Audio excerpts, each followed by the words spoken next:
வணக்கம். இது ராஜபிரியன் ரிவ்யூ. கிட்டத்தட்ட ஃபைனல் ரிசல்ட் வந்தாச்சு. விஜய் சார் அவர் தான் லீட் பண்ணுறாரு. இப்போதைக்கு 108 அப்படிலாம் போட்டிருக்கிறாங்க. பட் 106, 107, 108 இப்போ அந்த கேட்டகரியில் தான் இருக்குது. இப்போ சிஎம் ஆயிட்டாரா? அதுக்குள்ளே சிஎம் சிஎம் அப்படிலாம் கத்துறாங்க, கொண்டாடுறாங்க. லார்ஜஸ்ட் பார்ட்டியாக வந்திருக்கு. பட்டு இந்த மேஜிக் நம்பர் மெஜாரிட்டி அது இன்னும் கிடைக்கல. இப்போ சோலோவாக ஆகிறதுக்கு வாய்ப்பு இல்லை. கிட்டத்தட்ட எல்லா தொகுதிகளின் முடிவும் சில தொகுதிகளை தவிர எல்லாமே வந்தாச்சு. ஸோ இப்போ கிங்கு தானா இவர் பெரிய மாற்றத்தை எடுத்துகிட்டு வந்திருக்கிறாரு. இங்கே எதிர்பார்த்தது பார்த்தீங்கன்னா சீமான் சார் 8% வாங்கி அவருடைய அங்கீகாரத்தை வந்து தக்க வச்சுருந்தார். அது இந்த முறை தக்க வைக்கிறது கஷ்டம். அவருடைய ஓட்டை வந்து பிரிப்பார், ஏடிஎம்கே ஓட்டை பிரிப்பார் அப்படின்லாம் எதிர்பார்த்தா தலைவர் மொத்தமாக ஆட்டத்தையே குழப்பி விட்டுருக்காரு அப்படின்னு தான் சொல்லணும். திருப்பி போட்டாரா அப்படின்னா மெஜாரிட்டி வாங்கியிருந்தா அது வேற. பட் இப்போ இவர் கிங்கா அப்படிங்கிறத சொல்லணும் அப்படின்னா கிங் மேக்கர்ஸ் வந்து தான் சொல்ல வேண்டியிருக்கு. இப்போ யார் வந்து சொல்லுவாங்க, சொல்லணும் இல்லை. இப்போ இவரே 2 தொகுதியில் ஜெயிச்சிருக்காரு. இப்போ 108 அப்படின்னு வச்சாலும் 107, அப்புறம் 11 தேவைப்படுது. கிட்டத்தட்ட 11 இல்லை 12 அப்படி தேவைப்படுற சுச்சுவேஷனில் பார்த்தீங்கன்னா வேற ஏதாவது ஒரு சின்ன கட்சி அது மாதிரி வச்சிருந்தா பரவாயில்ல. இப்போ காங்கிரஸ் தான் பார்த்தீங்கன்னா 5 வச்சிருக்கிறாங்க. அப்புறம் விசிகே, தேமுதிக 1 வச்சிருக்காங்க. அப்புறம் விசிகேல பார்த்தீங்கன்னா 2, 1 அப்படிங்கிற மாதிரி போயிட்டு இருக்கு. அப்புறம் சிபிஐ, சிபிஎம், அப்புறம் இன்னொரு கட்சி 1 திமுக கூட்டணியில் இருக்குது 2, எல்லாம் 2, 2, 2 அப்படி வச்சிருக்கிறாங்க. இப்போ திமுகவோட அலையன்ஸ்ல இருந்த மற்ற கூட்டணி கட்சிகள் எல்லாம் சேர்ந்து வந்தா இவரை கிங் மேக்கரா, அதாவது கிங் மேக்கர் அவங்கெல்லாம் அப்படி வந்தா இவரை கிங்கா மாற்றலாம், சிஎம் ஆகலாம். அப்படி இல்லைன்னா அந்த பக்கம் பாமக 5லேருந்து இப்போ திடீர்னு 4ன்னு போடுறாங்க. ஸோ பாமக, இந்த பக்கம் காங்கிரஸ், அப்புறம் சிபிஐ, சிபிஎம், இப்போ இவங்கெல்லாம் ஒன்று சேர்ந்தாங்கன்னா அப்போ விசிகா கூட சேர்த்துப்பாங்கன்னு நினைக்கிறேன். ஆதவ அர்ஜுன் அங்கே தானே போனார். ஸோ இப்படியெல்லாம் போனாங்கன்னா விஜயகாந்த் சார் கட்சி இருக்கிறதுனால அவங்களும் கூட போகலாம். ஸோ இப்படி ஒரு காம்பினேஷன் வந்தால் இவங்கெல்லாம் கிங் மேக்கர்ஸாக இருக்கிறோம், நீங்கள் கிங்காக இருங்க அப்படின்னு சொன்னால் அவங்களுக்கும் வந்து பதிலுக்கு மினிஸ்டர் அதெல்லாம் தரோம் அப்படின்னு சொல்லிட்டு வரலாம். அவங்க கிங் மேக்கர்ஸாக இருக்க விரும்பினா, இவரை கிங்காக்க விரும்பினா அப்படி நடக்கலாம். இல்லைன்னா ஏடிஎம்கே டைரெக்டாக கூட்டணி வச்சா மற்றவங்கெல்லாம் சின்ன கட்சியெலாம் தேவையில்லை. பல பேரை வந்து கன்வின்ஸ் பண்ணோம், அது பெரிய பிரச்சனை.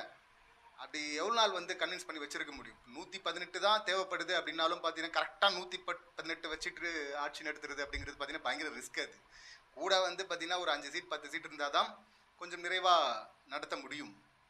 அப்படி இருக்கும்போது இதுக்கு முன்னாடி வரலாற்றில் பார்த்தோன்னா, டேட்டா எடுத்து பார்த்தோன்னா அந்த ஆட்சி வந்து ரொம்ப நாளாக நின்னது கிடையாது. இப்போதான் ஒருத்தர் ஜெயிச்சு வர்றாரு, வாழ்த்துக்கள் சொல்லாமே அபசகுணமாக பேசணுமா அப்படின்னா அப்படி இல்லை. நிஜமாவே வந்து யாருமே எதிர்பார்க்காது தான். ஒட்டுமொத்தமாக சீனியர் ஜேர்னலிஸ்ட்லேருந்து எல்லாருமே ஆச்சரியமாக தானே பார்த்துட்டு இருக்கும். இந்த பிரதீப் குப்தா அழுவாருன்னு பார்த்தா அந்த ஆள் டான்ஸ் ஆடிட்டுருக்காரு. இப்போ அவர் சொன்ன மாதிரி தான் வந்திருக்கு அப்படின்னு சொல்லிட்டு. ஆனால் இங்கே சிங்கிள் மெஜாரிட்டி இல்லையே, ஹங் அசம்பிளிலாம் வராது தமிழ்நாட்டில் அப்படின்னு சொல்லிட்டு எதிர்பார்த்தா இப்போ கிட்டத்தட்ட அந்த மாதிரி வந்திருக்கு. இப்போ அதான் மற்றவங்களுடைய துணையில் போனாங்கன்னா எல்லாரையும் கண்ட்ரோல் பண்ணி அப்படியே வச்சுட்டு இருக்கிறது அது ரொம்ப கஷ்டமான விஷயம். இதில் பிஜேபி ஏதாவது கேம் ஆடுமா அப்படின்னு சொல்லிட்டு அது வேற தெரில. அவங்க என்ன வேணால் பண்ணுவாங்க, அதுதான் வரலாறு, அதெல்லாம் பார்த்துருக்குறோம். அவங்க பாரம்பரிய கட்சியை உடச்சிருவாங்க. இவங்க புதுசாக வேற வந்திருக்கிறவங்க, ஏற்கனவே அவங்கள எதிர்த்து இவர் பேசவே மாட்டார். ஸோ இப்போ என்ன பண்ண போகிறாரு அப்படிங்கிறதெல்லாம் கூட அடுத்து பேசலாம்னு வச்சிங்களேன். இப்போ கிங் ஆயிட்டாரா அப்படிங்கிறதே இப்போ கேள்வியாக இருக்குல்ல.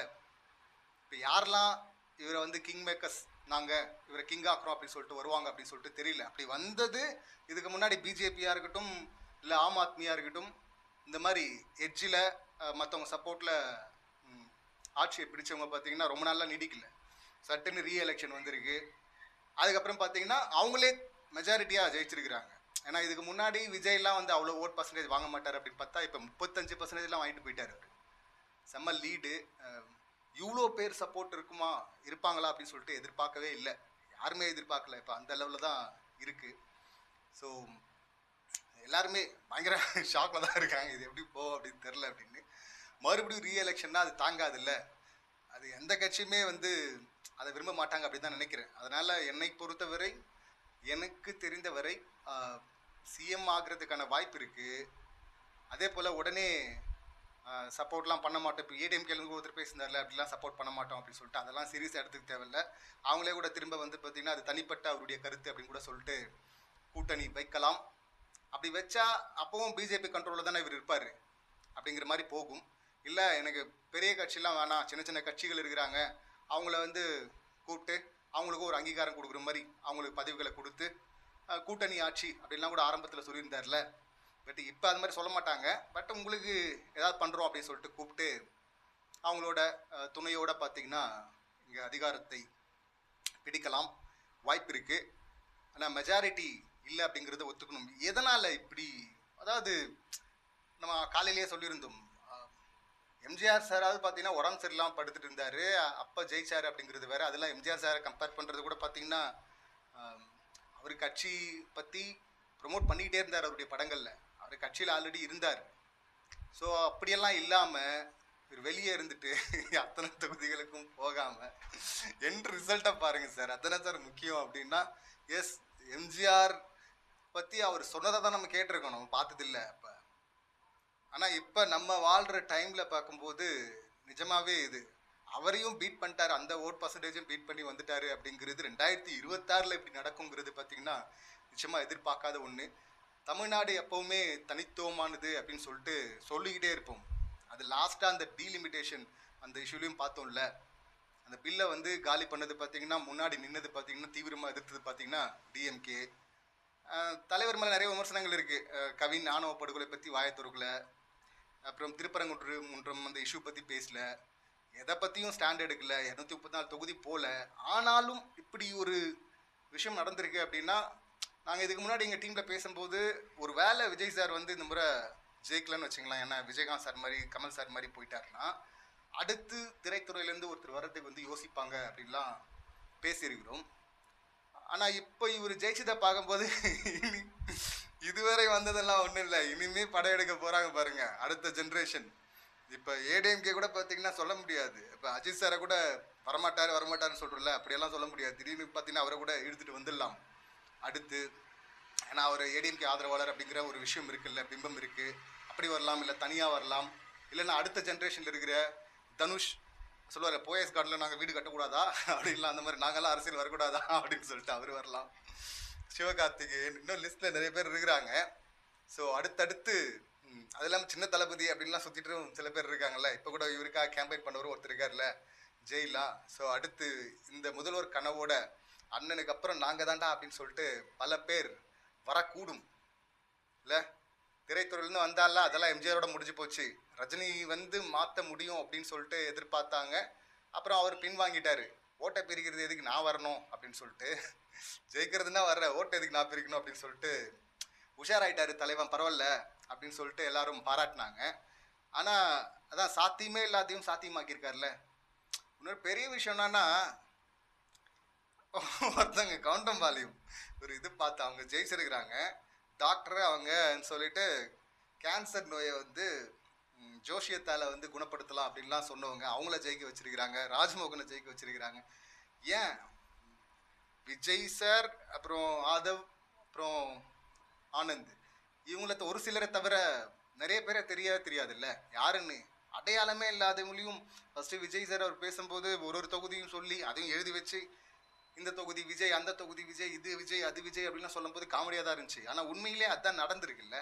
ஒரு பக்கம் பார்த்தா அத்தனை தொகுதிக்கு பிரச்சாரத்துக்கு போகாமையே உடம்புலாம் நல்லா தான் இருக்குது, உடம்பு சரியில்லைன்ற பிரச்சனைலாம் இல்லை. ஆனால் அதுக்கெல்லாம் போக வேண்டிய அவசியமே கிடையாது. அவர் சொன்ன மாதிரி வீட்டில், எங்கள் வீட்டில் ஒரு வீட்லேயும் எங்கள் ஆளுங்க இருக்கிறாங்க அப்படின்னு சொன்ன மாதிரி நடந்துருச்சு இல்லை. எல்லா தொகுதியிலும் விஜய் நின்ன மாதிரியே இல்லை, எல்லா தொகுதியிலும் போய் பயங்கரமாக பரப்புரை பண்ணி பிளாஸ்ட் பண்ண மாதிரியே பார்த்தீங்கன்னா, அப்படி பண்ணி வந்திருந்தா கூட அது வேற, இவ்வளோ உடைச்சாரு, மக்கள் அவ்வளோ நம்புகிறாங்க அப்படின்லாம். ஆனால் அது கூட தேவைப்படல. அப்படி ஒரு ஃபேன் பேஸாக, இவ்வளோ ஃபேன் பேஸ் வச்சுக்கிட்டா சில படங்கள்லாம் தோத்துது அப்படின்னும் போது ஆச்சரியமாக தான் இருக்குது. ஆனால் பீஸ்ட்டு சொல்லுவாங்க, பீஸ்ட் வந்து அது பெருசாக ஒர்க் ஆகலைனாலும் கலெக்ஷன் வைஸ் வந்து உதயநிதியை சொல்லியிருக்காருல, எங்களுக்கு வந்து நல்ல கலெக்ஷன் தான் அப்படின்னு. அப்போ இருந்திருக்கு போல இருக்குது, இதுவரை தெரியாமையே இருந்தது. இவ்வளோ சப்போர்ட் நிஜமாகவே இருக்கும் அப்படின்னு சொல்லிட்டு எதிர்பார்க்கல.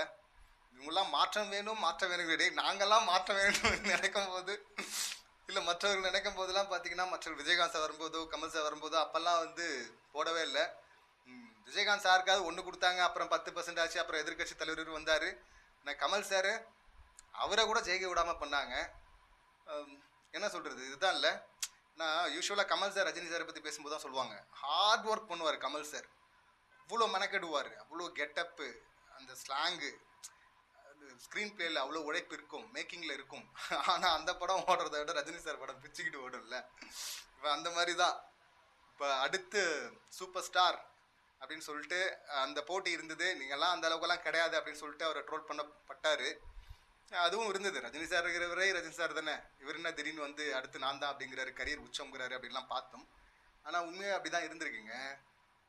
இல்லை இங்கே வந்து ஏன் ஜெயிச்சாரு அப்படின்னு சொல்லிட்டு யோசிச்சு பார்க்குறேன், என்ன காரணமாக இருக்கு, எது கனெக்ட் ஆச்சு இந்த இதில். அந்த 41 பேர் செத்தாங்க, அதுக்கு இவர் வந்து தார்மீகமாக பொறுப்பு கூட ஏற்கலையே, பஞ்ச் டைலாக்லாம் பேசிட்டு இருந்தார். இப்போ அதனாலயா, இப்போ அப்போ வந்து அவ்வளோ விஷயம் சொன்னாங்க, இந்த கட்சி தான் இவ்வளோ ரவுடிகளை வச்சு பண்ணிட்டாங்க அப்படின்லாம், அதெல்லாம் கான்ஸ்பிரசி தேரிஸாக பரப்பப்பட்டதை தவிர அத்தனை ட்ரோன் பறந்துட்டு இருக்கு, ஒரு விஷயம் இருக்கா அந்த மாதிரி இல்லை. அப்புறம் பார்த்தீங்கன்னா படம் தடை செய்யப்பட்டது, சென்சார் கொடுக்கல. அது யார் கொடுக்கல? CBFC, central board of film certification இருக்குது. சென்ட்ரல் போர்டு கொடுக்க வேண்டியது அதுவும் திமுக சதியெல்லாம் பேசிட்டு இருந்தாங்க. அதெல்லாம் காமெடி இல்லை. ஸ்டேட் என்ன பண்ண முடியும்? அதில் சென்ட்ரல் போர்டு தானே கொடுக்கணும், அந்த மெம்பர்ஸ் தானே கொடுக்கணும். அது கூட தெரியல. அது பழியும் தூக்கி திமுக மேலே போட்டாங்க. படம் ரிலீஸ் பண்ணி விட்டாங்க. அதுக்கும் காரணம் வந்து டிஎம்கே பிஜேபி அப்படின்ட்டு இருந்தாங்க. அது கடைசியில் பார்த்தீங்கன்னா யாரோ ஃப்ரீலான்ஸ் எடிட்டரு வேறு படத்துக்காக வந்தவர் எடுத்து இது மாதிரி ரிலீஸ் பண்ணிட்டாங்க அப்படின்னு சொல்லிட்டு லாஸ்ட்டாக பேப்பரில் பார்த்தது அதுதான். அதை பண்ணியிருக்க கூடாது. இதெல்லாம் இந்த மாதிரியான விஷயங்கள்லாம் வந்து அவர் மேலே ஒரு சிம்பத்தியை கிரியேட் பண்ணிடுச்சா, இல்லைனா வந்து தப்பாக புரிஞ்சுக்கிறாங்கல்ல, தற்குறித்தனம்னு அது அப்பட்டமாக தெரிஞ்சுது. ஒரு பாப்பா, ஒரு பெண் கூட வந்து பேசியிருந்தாங்கல்ல, வந்து மற்ற கட்சியெலாம் 2000 கொடுக்குறேன்னு சொல்கிறாங்க, அது கவர்மெண்ட் காசு, ஆனால் அங்கே அண்ணன் வந்து கொடுக்குறேன்னு சொன்னது வந்து 2500 ரூபாய், அது அவரு காசு அப்படின்னாங்கல்ல. அவர் காசை எடுத்துகிட்டு வந்து கொடுக்க போகிறாரு. ஸோ இந்த மாதிரி தப்பாக புரிஞ்சுக்கிட்டுதா இல்லை என்ன ஏது அப்படின்னு சொல்லிட்டு நிஜமாவே தெரியல. தமிழ்நாடு தனித்துவமானது அப்படின்னு சொல்லிட்டு ஒரு பேர் இருந்தது, அது கண்டினியூ ஆகுமா, அது வேற ஒரு லெவலில் போகுமா, அது இனிமே தான் பொறுப்பு அதிகமாக இருக்குது. இப்போ எல்லாமே சொல்லிட்டு இருப்பாங்கல்ல, இப்போ பொதுவாக எந்த குற்றமே நடக்காமலாம் தடுக்க முடியாது. நடக்கிற குற்றத்துக்கு எவ்வளோ சீக்கிரமாக என்ன மாதிரியான ரியாக்ஷன் அரசாங்கம் கொடுக்குது, ஆக்ஷன் எடுக்குது அப்படிங்கிறது தான் பார்க்கணும். அப்படி இருக்கும்போது அண்ணன் வந்து ஒட்டுமொத்தமாக எந்த குற்றமே நடக்காமல் தடுத்துருவாரா அப்படின்னா அதுக்கு வாய்ப்பு இல்லை. ஆனால் அப்போ என்ன பேசுவாங்க, பெரிய எதிர்பார்ப்பு இருக்குது. முதல்ல சிஎம்மாக உட்காரதுலேயே பார்த்தீங்கன்னா அவ்வளோ குழப்பங்கள் இருக்குது. பார்ப்போம் எந்தெந்த கட்சிகள்லாம் கூப்பிட்றாரு, சின்ன சின்ன கட்சிகளை கூப்பிட்டுக்கிறாரா, இல்லை நேரடியாக ஏடிஎம்கேயோட போகிறாரா, இல்லை யார் வாண்டடாக போகிறாங்க, இவர் என்ன மாதிரியான அவங்கள அணுகிறாரு, தக்க வச்சுப்பாரா, தக்க வச்சுக்கிட்டு 5 வருஷம் கண்டினியூ பண்ணுவாரா, இல்லைன்னா வழக்கமாக அதுக்கு முன்னாடி நடந்த மாதிரி கலைச்சிட்டு அதுக்கப்புறமா திரும்ப மெஜாரிட்டி அவரே கூட ஜெயிக்கிறதுக்கு வாய்ப்பு இருக்குது. இந்த முறை கூட்டணியெல்லாம் முன்னாடியே கூட போகலாம், திரும்ப எலெக்ஷன் வந்துச்சுன்னா அதெல்லாம் டோட்டலாகவே மாறும்னு வச்சிங்களேன். ஸோ அப்படியெல்லாம் நிறைய நடக்க வாய்ப்பு இருக்குது. தனிப்பேர் இவ்வளோ கொடுத்தவங்க தனிப்பேர் மாதிரி கொடுத்துருந்தாலாவது சரி போட்டோம் அப்படின்னு விட்டுருக்கலாம். இப்போ சிஎம் ஆகிறதே எப்படி ஆக போகிறாரு அப்படிங்கிற அந்த கேள்வி தான் இருக்குது. ஸோ பார்ப்போம். பட் இப்போதைக்கு ஒரு பெரிய சம்பவம் ஒன்று பண்ணியிருக்கிறாரு. இனி இதுவரை பார்த்தீங்கன்னா எம்ஜிஆர் தான் ஒரு ரெஃபரன்ஸாக இருப்பார். சினிமாலேருந்து வந்தவங்களுக்கு யாராவது வராங்க பேசுகிறாங்க அப்படின்னா நீங்கள் ஒன்றும் எம்ஜிஆர் கிடையாதுன்னுவாங்க. ஆனால் இனி பார்த்தீங்கன்னா நீங்கள் ஒன்றும் விஜய் கிடையாது அப்படின்னு சொல்கிற இடத்துக்கு அவர் வந்துட்டார், அந்த சாதனையை பண்ணிட்டாரு அப்படின்னு தான் பார்க்கணும். மக்கள் சப்போர்ட் பண்ணிட்டாங்க, மக்கள் தீர்ப்பு இல்லை. பார்ப்போம் என்ன நடக்குது அப்படின்னு சொல்லிட்டு. இந்த சம்பவங்களை நீங்கள் எப்படி பார்க்குறீங்க, உங்கள் கருத்துக்கள் என்ன அப்படிங்கிறது கமெண்ட் பண்ணுங்கள். மீண்டும் அடுத்த வீடியோவில் சந்திக்கலாம். நன்றி, வணக்கம்.